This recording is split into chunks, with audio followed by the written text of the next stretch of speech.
Hey everyone, and welcome to today's Explainer. I am absolutely thrilled to have all of you diploma students joining me today. I want you to imagine, just for a second, that you aren't sitting in a typical English class right now. Instead, you're stepping right onto a buzzing movie set, and you are taking a seat in the director's chair. Today, we're focusing on a totally crucial skill for B1 and B2 level English, which is sustained speaking. But we aren't just going to memorize boring vocabulary lists. We're going to look at images and learn exactly how to frame them, describe them, and bring them to life, just like a master film director guiding an audience's eyes. All right, let's dive right into this. So, here's our roadmap for today. We'll start with the director's chair, build out a pre-production plan, cover some essential mapping and survival skills, go over the rules for the director, do a little practice together, and then review your final assignment.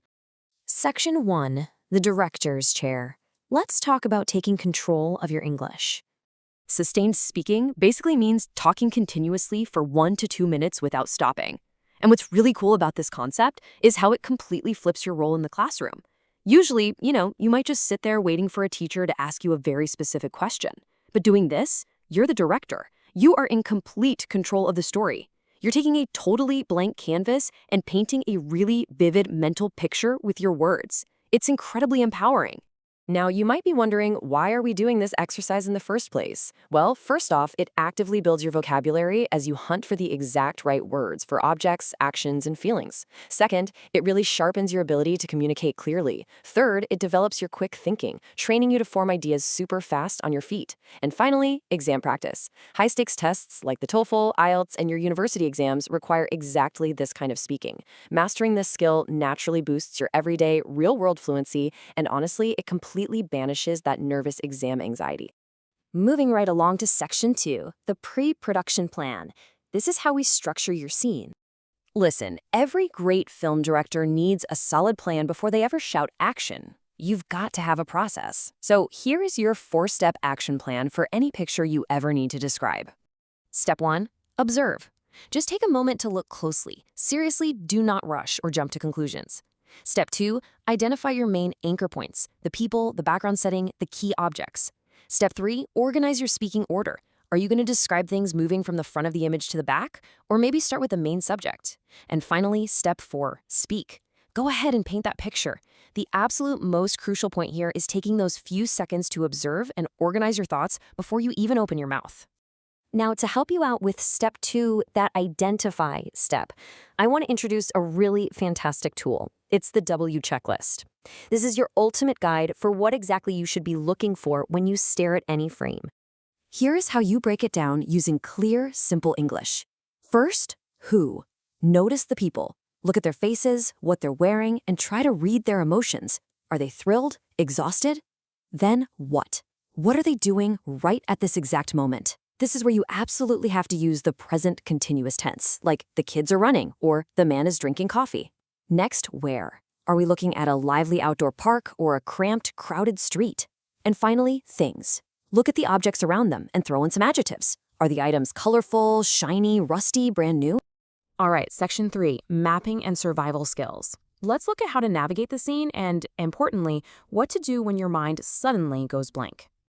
Let's talk about spatial prepositions. When you are mapping a scene for your listener, you have to literally tell them where to look. You can use phrases like, in the background, way off in the distance, or in the foreground, right at the front. Look up towards the edges, at the top left, or in the top right corner. Make sure you're using words like next to, in front of, behind, and under. I highly recommend practicing this. Just mentally point to different sections of the screen right now and use these phrases. It adds so much professional structure to your speaking. But hey, let's be real. What happens when you're speaking, doing great, and suddenly, total panic? You completely forget a word. I want to reassure you right now, it is perfectly 100% okay. Even native English speakers forget words all the time. Just think of these next phrases as your verbal life preserver. You definitely want to memorize these filler phrases. Imagine I'm looking at a picture of a stethoscope, and I just freeze. I can't remember the word. Instead of stopping, I just say, the doctor is holding it looks like a tube, and it's a thing that you use for listening to a heart. See what I did there? I beautifully recovered. Use phrases like, it might be or he could be doing. Just keep the fluency flowing. It's like a yes and approach to speaking. Section 4, Rules for the Director. Let's contrast some best practices with a few common mistakes. Check out the green flags on the left and the red flags on the right. Do take a nice deep breath before you start. Do talk for the entire time you're given. Try to use every single second. Do use that present continuous tense we talked about. And do use really specific adjectives. On the flip side, do not panic if your mind goes blank. Don't get distracted and wander off into a completely different topic. Please don't list every single tiny detail, like counting the leaves on a tree. And finally, don't just repeat the exact same words over and over again. Show off your vocabulary range. Okay, Section 5. Let's practice together. It's time to actually step onto the set. Take a good look at this park scene. Run through our W checklist in your head. Who is in this scene? What exactly are they doing right now? Describe the setting. I'll pause for just a beat so you can think.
Okay, let's model this together. You might say, in the picture, I see 3 children happily playing in a bright, colorful park. In the middle, a boy in a blue shirt is kicking a red ball. Behind him, another child is jumping on a small trampoline. They are moving and running actively. Notice how I leaned into those present continuous verbs like running, jumping, and playing? Let's switch up the setting and practice our spatial prepositions. Look at this busy city street. What is happening in the background? What's going on the left side versus the right side? You could say something like, in the middle of the picture, there are vibrant yellow taxis driving down the street. In the background, I can clearly see tall, crowded buildings stretching up into the sky. On the left side, cars are parked behind the moving traffic. Do you see how mapping it out like that gives the listener a really clear geographic picture? All right, now for a real challenge. This is a pretty complex travel scene at an airport. If you were doing this for a full 60 seconds, you'd want to combine all your skills. Start with a general intro. This is a bustling airport terminal. Then map it out.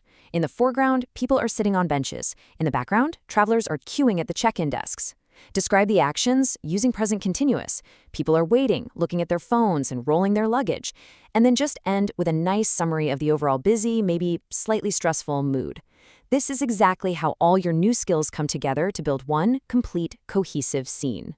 And that brings us to Section 6, your final video assignment. Let's talk about how you'll be evaluated and what your homework is. When a teacher actually grades your sustained speaking, they are usually looking at 4 main pillars. First up is fluency. Can you keep talking without long, uncomfortable pauses?